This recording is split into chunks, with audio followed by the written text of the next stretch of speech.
In response to Mark Kermode's stellar top 5 list of Cronenberg movies, I wanted to offer my own top 5, but I realized that because all Cronenberg films are part of this continuous emergence of a number of interesting concepts, I can't really derive a favorite from them. They all seem so interlinked. But I am fascinated with Cronenberg's sense of an ending, and so here are my top 5 favorite Cronenberg endings. Number 5 is Videodrome. And if you look at this little video linked here, you'll see I talk about how Videodrome is related to the ending of Shivers, and they really are. It's an interesting connection. But in brief, what I love about the ending of Videodrome is that even though it ends with fire and this very meaty and fleshy explosion, it's really a return to water. It's a return to the source, the dive into the plasma pool that Seth Brundle will talk about later on in The Fly. And of course, the final scene in Videodrome takes place in this condemned boat. And you don't really notice it, but he's walking to a shipyard and he goes through this rusty old tin can, and that's where he finds this television.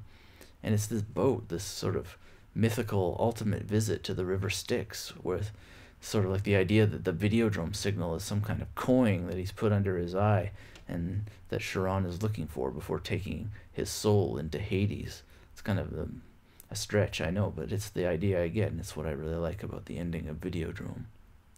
Now, number 4, speaking of diving into the plasma pool, is The Fly. And I really love the ending of The Fly because it creates such a massive dose of emotion. And it's really amazing to me that we're able to believe that this puppet, really, it's just a puppet at the end, this thing that guides the rifle in Veronica Quaif's hand to its own head, that this is really the Seth Brundle character that Jeff Goldblum brings to life so nicely. It's really marvelous filmmaking, and it really hits the gut. My number 3 favorite ending is the ending to Existence, and I think it's really the funniest ending in the whole Cronenberg canon. But it's also the most serious because you really do have this deep need to question if everything is just a game, and you kind of feel pathetic for asking that question, and you kind of get this feeling of like, you know, we're always told that we need to think outside the box, but one message of Existence seems to be that we just haven't even learned how to think inside the box. So you get all these sensations of solipsism and despair, and it's really quite an odd feeling at the end of Existence.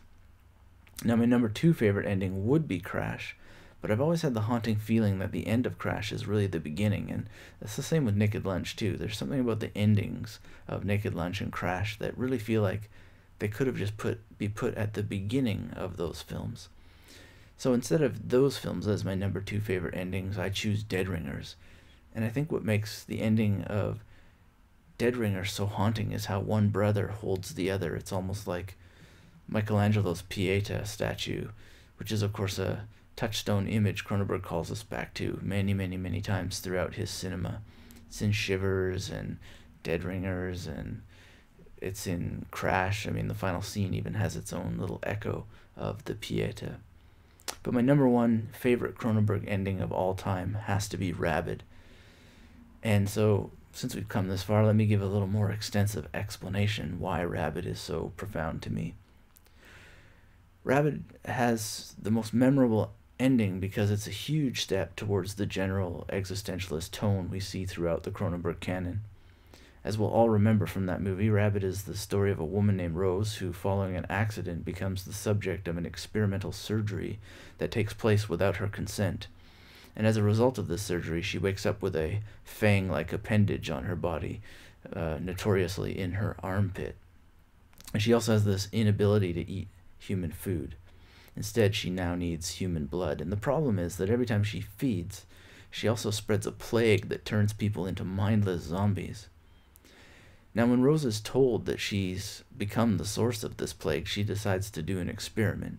She locks herself in an apartment with a man and draws some of his blood, and then Rose gets on the phone with her boyfriend, and she uses this word experiment.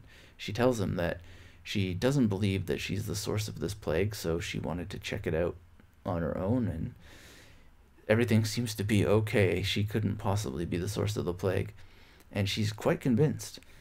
And even though she's wrong, and her victim does come alive as a zombie and ultimately becomes her destroyer, it's this experiment. It's really the ultimate existentialist gesture. Rose is testing the most terrible assumption about herself. She doesn't take anyone else's word for it, but seeks to confirm the claim for herself. And what's very interesting about this is that if you've seen the movie, she has been the victim of a mad scientist surgeon who created this terrible condition that she didn't ask for and didn't expect. She was just thrown into it. And in response, she ends up becoming a kind of scientist herself. She becomes an experimenter.